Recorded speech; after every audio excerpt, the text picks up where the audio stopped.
स्वागत है आपका इंडियाज वर्ल्ड में। मैं हूं नगमा। मेरे साथ मौजूद हैं ऑब्जर्वर रिसर्च फाउंडेशन के चेयरमैन संजय जोशी। हर हफ्ते की तरह आज भी हम एक बहुत ही महत्वपूर्ण विषय पर चर्चा करेंगे और वो है भारत की अर्थव्यवस्था और किस तरह उसको वापस पटरी पर लाया जाए। कोविड-19 का कहर जब दुनिया पे नहीं बरपा था तो भी दुनिया की अर्थव्यवस्था बहुत अच्छी स्थिति में नहीं थी और कहा जा रहा था कि इकोनॉमिक आउटपुट में लगातार गिरावट दर्ज की जा रही है।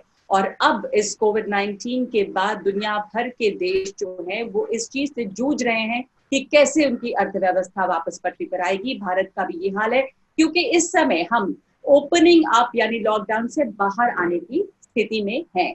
संजय, सबसे पहला सवाल सब लोगों के मन में ये है कि अब 3 मई भी करीब आ रही है। अब बहुत सारे जो क्षेत्र हैं धीरे धीरे उसके पहले भी खोले गए, न सिर्फ बहुत जरूरी सामान बल्कि कुछ गैर जरूरी सामान की दुकानें भी, स्टैंड अलोन दुकानें जो हैं वो खोली जाएंगी।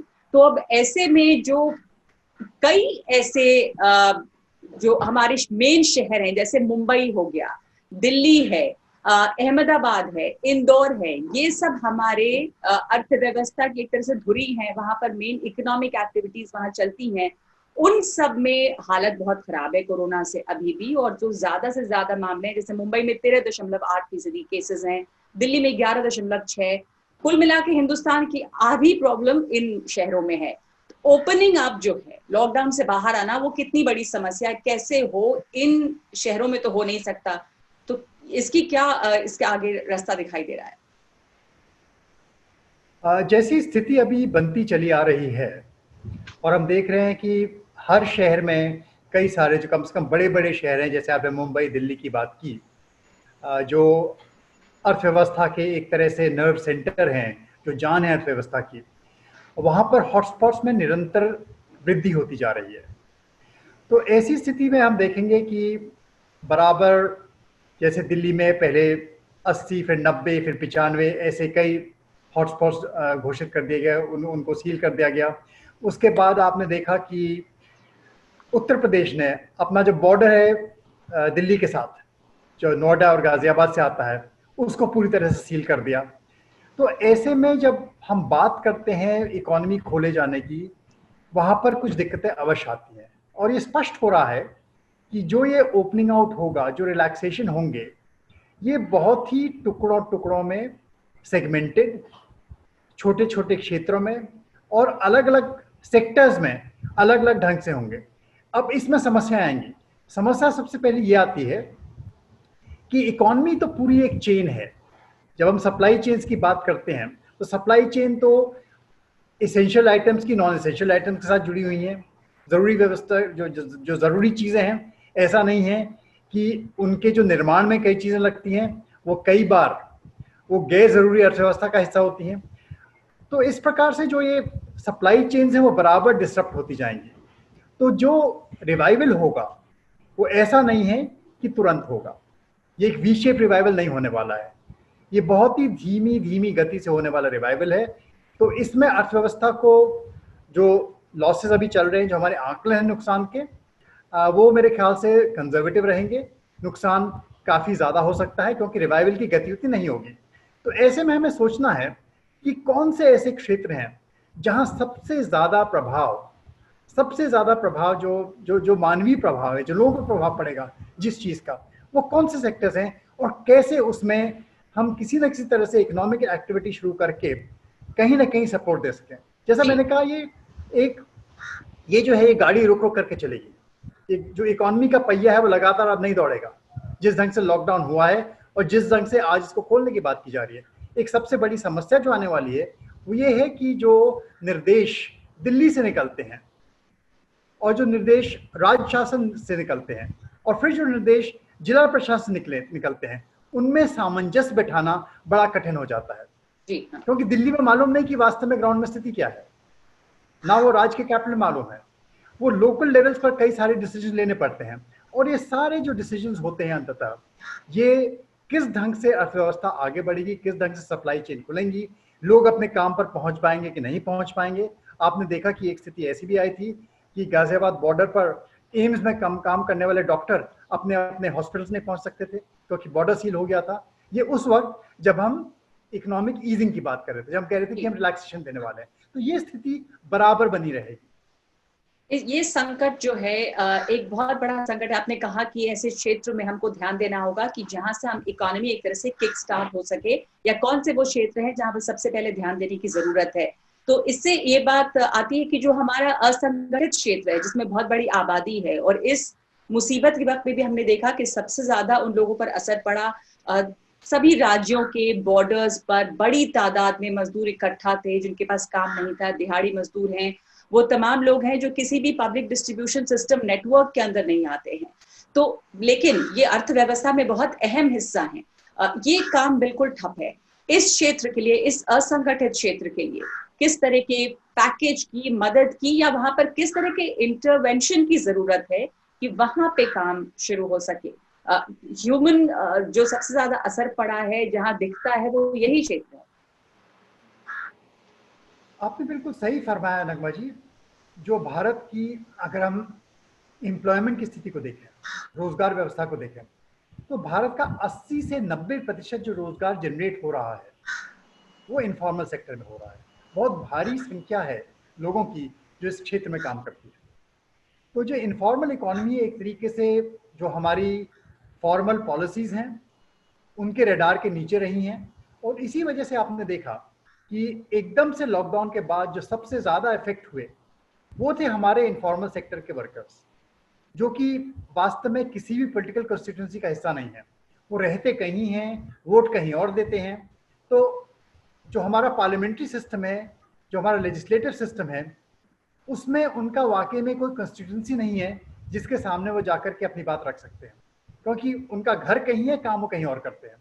तो ऐसी स्थिति में कई कई मायने में उनके पास ना तो राशन कार्ड होता है, न उनके पास, अगर हम प्रधानमंत्री गरीब कल्याण योजना की बात करते हैं, उनको फ्री राशन देने की बात करते हैं, तो उनका इतना भी सामर्थ्य नहीं है कि वो जाकर के वो फ्री राशन उठा पाए, क्योंकि उनका राशन कार्ड संभवतः अगर उनके पास है भी तो उनके गांव में होगा, जहां वो काम कर रहे हैं उनके पास नहीं है। तो इनफॉर्मल इकोनॉमी को कैसे आगे रिवाइव किया जाए, इसमें कैसे किसी न किसी ढंग से फिर से थोड़ी बहुत जान फूंकी जाए। तो एक तरीका होता है कि हम आज सबसे मेरे मेरे विचार में जरूरी है कि इंफ्रास्ट्रक्चर प्रोजेक्ट्स किसी प्रकार से हम लोग शुरू करें। सरकार ने कहा है कि कंस्ट्रक्शन एक्टिविटी शुरू होनी चाहिए, लेकिन बहुत बड़े मायने में आज कंस्ट्रक्शन एक्टिविटीज जो हैं एकदम शुरू नहीं हो पाएंगी, क्योंकि आपका रियल एस्टेट सेक्टर वैसे भी डूबा हुआ है। और कंस्ट्रक्शन एक्टिविटीज के लिए इन्वेस्ट करने में, क्योंकि कई सारी जो जो जो जो जो प्राइवेट सेक्टर में एंटरप्रेन्योर्स की हालत है, वो उनके लिए क्रेडिट की व्यवस्था बड़ी मुश्किल होती है। तो कहीं ना कहीं सरकार को आगे आकर के सबसे पहले बनिस्बत इसके कि वो रिलीफ पैकेजेस या बाकी पैकेजेस और ढंग के दे, सबसे पहले कहीं ना कहीं इंफ्रास्ट्रक्चर प्रोजेक्ट्स में इन्वेस्ट करके उनसे जो है आपको प्राइवेट सेक्टर को भी काम मिलेगा, उनके कॉन्ट्रैक्टर्स को काम मिलेगा। तो सरकार को आगे आकर के बड़ी मात्रा में मेरे ख्याल से इंफ्रास्ट्रक्चर प्रोजेक्ट शुरू करने चाहिए, ताकि इनफॉर्मल सेक्टर के लोग इसमें कैसे ना कैसे जितने हो सकते हैं एब्जॉर्ब हों, और प्राइवेट सेक्टर को भी थोड़ा बहुत क्रेडिट लाइन्स जो उनकी हैं वो फिर से प्रारंभ हो जाएं, उनको बैंकों से लोन मिलना शुरू हो जाए। ये एक तरीका हो सकता है। बाकी है जो दूसरी चीज है वो क्रेडिट की व्यवस्था कैसे की जाए। जी, अब इंफ्रास्ट्रक्चर क्षेत्र में आप कह रहे हैं कि प्रोजेक्ट्स को शुरू करने की जरूरत जो है वो एक सुझाव है कि ये होना जरूरी है। ज्यादातर क्षेत्र राहत पैकेजेस मांग रहे हैं। कृषि क्षेत्र को राहत पैकेज चाहिए, पावर क्षेत्र को चाहिए, बहुत सारे और जो क्षेत्र हैं वहां पे भी स्मॉलर छोटे पैकेजेस की जरूरत है, स्टिमुलस की जरूरत है। तो सरकार के सामने एक बहुत विशालकाय टास्क है। तो क्या उसकी प्राथमिकता, एक तो आपने इंफ्रास्ट्रक्चर की बात की, प्रोजेक्ट्स शुरू करने चाहिए, और क्या छोटे कारोबार, एमएसएमईज, मतलब किन क्षेत्रों में सबसे पहले जरूरत होगी ध्यान देने की, क्योंकि सभी क्षेत्र में राहत पैकेजेस की मांग है, सभी राज्य राहत पैकेजेस की मांग कर रहे हैं, क्योंकि उनको हेल्थ सेक्टर में, अपने स्वास्थ्य क्षेत्र में भी निवेश करना है, उसके अलावा अर्थव्यवस्था को उबारने की भी चुनौती है। इस वक्त जरूरी है, पहली चीज जैसा हमने पहले एपिसोड में भी कहा था कि अगर इकोनॉमी को किक स्टार्ट करना है तो सबसे पहले जो इंडस्ट्री के इनपुट्स हैं उनमें टैक्सेशन कम किया जाए, चाहे वो जीएसटी के माध्यम से, चाहे वो एनर्जी प्राइसेस के माध्यम से। कहीं ना कहीं उनको उनकी इनपुट कॉस्ट इस वक्त रिड्यूस करने की जरूरत है, क्योंकि जब तक इकोनॉमी रिवाइव नहीं होगी उन चीज़ों पर टैक्स लगाने का फायदा नहीं, क्योंकि अगर इकोनॉमी आगे नहीं बढ़ेगी तो उससे कुछ पैसा आने वाला भी नहीं है। तो वो टैक्स सिर्फ एक नोशनल टैक्स रह जाता है जिससे सरकार के हाथ में कुछ नहीं आता है। एक बार अगर इकोनॉमी रिवाइव हो जाती है, ठीक है, आप जो प्रॉफिट्स हैं उनको टैक्स करिए, उसके बाद धीरे धीरे लेकर के आप इनपुट टैक्स फिर से इंट्रोड्यूस कर सकते हैं। इसी तरह से जीएसटी में भी रिलीफ देने की बहुत आवश्यकता होगी, ताकि जो इंडस्ट्रीज हैं, जो कारोबारी हैं, इनकी इनपुट कॉस्ट अभी कम हो सके। इस वक्त सबसे जरूरी है out of the box thinking की, और आउट ऑफ द बॉक्स जाकर के जो पुराना ढर्रा चला आ रहा है कि रेवेन्यू कलेक्शन जो मैक्सिमाइज करने की जो आदत सरकार की हो जाती है कि हर हालत में हम रेवेन्यू कलेक्शन मैक्सिमाइज करें, उससे थोड़ा बाहर निकल कर सोचना पड़ेगा, क्योंकि वास्तव में ये बहुत बड़ी क्राइसिस है। और अगर इकोनॉमी, जैसा मैंने कहा, टुकड़ा टुकड़ा में खुलेगी तो इसके पर जो दुष्परिणाम हैं वो बहुत दूर तक जाएंगे, क्योंकि आपकी सप्लाई चेन्स काम नहीं करेंगी। तो आपको हर चीज की कमी हो सकती है, आपको एनर्जी कमी होगी, आपको जहां तक फूड सिक्योरिटी का सवाल है, फूड सिक्योरिटी प्रभावित हो सकती है, और अंततः लोगों के जो जीवन यापन के साधन हैं उनके हाथ में नहीं मिलेंगे। तो एक बार अगर हम इस प्रकार से प्रोजेक्ट्स अपने शुरू कर पाएं, इकोनॉमी को किक स्टार्ट कर पाएं, तो सबसे पहले इनमें जो काम मिलेगा, जिन लोगों को, जिन एंटरप्रेन्योर्स को काम मिलेगा, क्योंकि सरकार खुद तो नहीं करेगी, वो कॉन्ट्रैक्ट ही देगी, उनकी क्रेडिट लाइन शुरू हो सकती है। बैंक भी उनको थोड़े भरोसे के साथ पैसा दे सकते हैं। आज सबसे बड़ी समस्या ये है कि बैंक जो हैं AAA के आगे किसी को पैसा देने को तैयार ही नहीं है, वो पहले एश्योरेंस चाहते हैं। आरबीआई ने, अगर आप देखा अभी जो उनका रिसेंट अनाउंसमेंट हुआ है कि रिवर्स रिपो रेट उन्होंने कम कर दिया। रिपो रेट क्या है, रिवर्स रिपो रेट क्या है? जिस प्रकार से हम बैंक में फिक्स डिपॉजिट रखते हैं, वैसे ही बैंक अपना पैसा आरबीआई में जमा करके उस पर कुछ पूंजी कमाते हैं इंटरेस्ट के रूप में, ब्याज के रूप में। तो वो सबसे सेफ ऑप्शन होता है बैंक के पास। आरबीआई का पैसा तो कहीं नहीं जाएगा, आरबीआई से जो है वो पैसा अगर अपना रखते हैं तो संपूर्ण सुरक्षित है। लेकिन अगर इकोनॉमी किक स्टार्ट करनी है तो बैंकों को जो ऋण है, ऋण वही एक लुब्रिकेंट है, वो तेल है जिससे पूरी इकोनॉमी चलती है। लोनिंग फिर से स्टार्ट करना पड़ेगा, लेंडिंग फिर से स्टार्ट करना पड़ेगा। तो रिवर्स रेपो रेट हालांकि अभी करीब 0.5% रेपो रेट से कम है, ये एक इंसेंटिव होना चाहिए, लेकिन आज की स्थिति में सफिशिएंट इंसेंटिव नहीं है। एक अगर सरकार का भरोसा रहता है कि सरकारी प्रोजेक्ट्स में लोग इन्वेस्ट कर रहे हैं, तो बैंकों को ज्यादा भरोसा आता है कि हम इसको लेंड कर पाए। तो ये काम करने से दो फायदे एक साथ होते हैं। साथ ही रोजगार उपलब्ध होता है, जो इनफॉर्मल सेक्टर है उनको कई मात्रा में जॉब्स मिलते हैं। तो एक तरीका ये हो सकता है। दूसरा, जैसे मैंने आपका, राज्यों को बिल्कुल सपोर्ट चाहिए, वो चाहेंगे, उनकी अपनी बेस एंड मींस पोजीशन बहुत खराब है। वो खुद चाह रहे हैं कि उनको जो उनका फिस्कल डेफिसिट का लिमिट है वो रिलैक्स किया जाए। उनको बहुत बड़े मायने में एक तरीके से सामना करना है इस कठिनाई का। और उनको जो जीएसटी पेमेंट्स अभी होने हैं, क्योंकि अब सारा कलेक्शन सेंटर करता है जीएसटी के माध्यम से, स्टेट्स बहुत कम पैसा कलेक्ट करते हैं, तो वो एडवांस में उनको देने की जरूरत है। इस सब की व्यवस्था करनी होगी। तो कार्य कठिन है, ये कई चीजें हैं जो साथ बैलेंस करनी पड़ेंगी सरकार को, और तभी ये बात आगे बढ़ सकती है। तो बिल्कुल ये हम समझें कि अभी अगर जब भी आने वाले कुछ महीनों में हम कोरोना वायरस से उभरेंगे, तो उसके बाद जो इसका असर हुआ है हमारी अर्थव्यवस्था पर, वो धीरे धीरे और सामने आएगा। अभी से ये नजर आने लगा है, क्योंकि कई क्षेत्रों में नौकरियां जा रही हैं, कई क्षेत्रों में लोगों की जो सैलरीड लोग हैं उनके पैसे काटे जा रहे हैं। तो ये तमाम चीजें शुरू हो गई हैं। आपने इसलिए बहुत महत्वपूर्ण बात कही कि जो सरकार का मॉडल है रेवेन्यू कलेक्शन का, उसको थोड़ा कम करना पड़ेगा। इस समय उस पर ध्यान देने की जरूरत नहीं है। जीएसटी में राहत की जरूरत है। हमने पिछले एपिसोड में भी बात की थी कि किस तरह क्रूड ऑयल के जो प्राइस गिर रहे हैं उसका फायदा लोगों को पहुंचाया जाए, इसकी भी जरूरत है। बैंकों, एक जो भरोसे की कमी है कि बैंक पैसा नहीं दे रहे हैं। आरबीआई की भी आपने जिक्र आपने किया, पर आरबीआई जैसे बैंक इसमें क्षेत्रों में, अलग अलग क्षेत्रों में किस तरह से मदद कर सकते हैं क्रेडिट लाइन शुरू करने में? जो क्या कदम उठाए गए हैं या उठाने चाहिए, ताकि अलग अलग क्षेत्रों में कम से कम वो पैसा आए और विश्वास बढ़े और बाजार में पैसा आए? पिछले हफ्ते जो आरबीआई ने घोषणा की है, दो बड़े स्टेप्स की घोषणा की थी। एक तो पहली चीज जो उन्होंने रेपो रेट में कमी लाए थे, वो इसीलिए लाए थे, जैसा मैंने कहा, कि लेंडिंग किस तरह से शुरू की जाए। और जितना कुछ किया वो लगता है कि सफिशिएंट नहीं होगा, उसके आगे और पुश देने की आवश्यकता है, क्योंकि जो बैंक हैं वो आज बिल्कुल सेफ प्ले करना चाहते हैं, वो जोखिम नहीं लेना चाहते। कैसे बैंकिंग व्यवस्था में जोखिम, क्योंकि बैंकिंग फंडामेंटली रिस्क के बारे में है। अगर बैंक रिस्क नहीं उठाएगा तो कौन रिस्क उठाएगा? इकोनॉमी अगर ऊपर उठानी है तो जोखिम लेना बहुत जरूरी है, रिस्क लेना बहुत जरूरी है।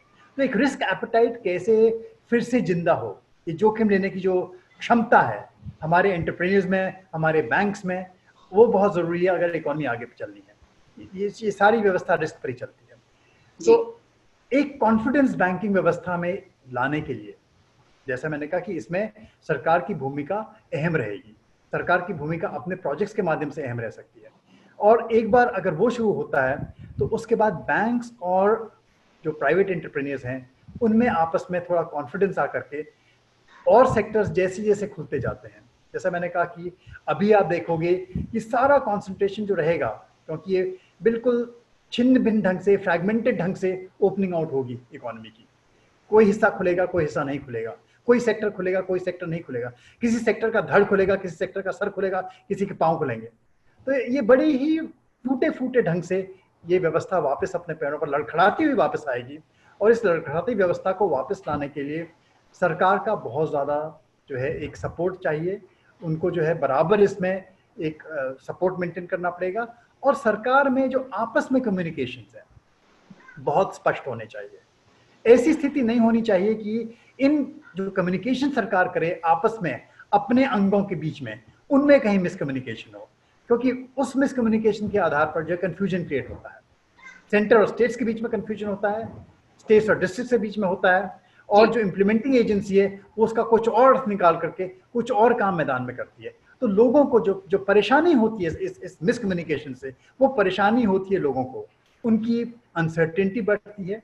तो बहुत ज़रूरी है क्लियर कम्युनिकेशन पहले सरकार के अंदर खुद हो कि वो क्या चाहते हैं, आगे क्या रास्ता है, और सोच समझ के रास्ता अख्तियार करें। एक बार रास्ता बनाएं तो बराबर उसमें अगर तब्दीलियों की भी आवश्यकता है, तब्दीलियों की आवश्यकता पड़ेगी, लेकिन बराबर कम्युनिकेशन होता रहे। और सरकार अपने जो एम्बिगुअस, जो ऐसे कई आदेश ऐसे निकलते हैं जिसका समझ में नहीं आता कि अभी ये करना चाह रही है कि कुछ और करना चाह रही है। जैसा अब देखा कि ई कॉमर्स के बारे में 2 बार अलग अलग निर्देश निकले। कभी निकला कि ई कॉमर्स जारी रहेगा नॉन एसेंशियल आइटम में, फिर उसको वापस ले लिया। उसके बाद फिर एक आदेश निकलता जिससे लगता है अच्छा फिर शुरू हो जाएगा। तो ये जो कंफ्यूजन नहीं रहना चाहिए, ये बहुत घातक है अगर ऐसा चलता रहे। तो सबसे पहले सरकार को क्लियर कम्युनिकेशन लाने की बहुत जरूरत है। जी, बहुत बहुत शुक्रिया आपका। तो सबसे जरूरी बात यह है कि कम्युनिकेशन साफ होना चाहिए, मिस इन्फॉर्मेशन नहीं, संपर्क बना रहे, सामंजस्य रहे। हमने देखा कि ई कॉमर्स ही नहीं बल्कि छोटी छोटी जो दुकानें खुल रही हैं उसको लेके भी कितना ज्यादा असमंजस लोगों में रहा कि क्या खुलेगा क्या नहीं। तो एक मुश्किल कार्य है, और जैसा संजय आपने बार बार कहा कि टुकड़ों में अर्थव्यवस्था खुलेगी, और अभी एक लंबा दौर आएगा कठिनाइयों का। उसके लिए बहुत साफ निर्णय लेने की जरूरत है, उस पर बने रहने की जरूरत है, तब्दीलियों की जरूरत हो तो वो भी करें। धन्यवाद आपका बहुत बहुत इस चर्चा के लिए।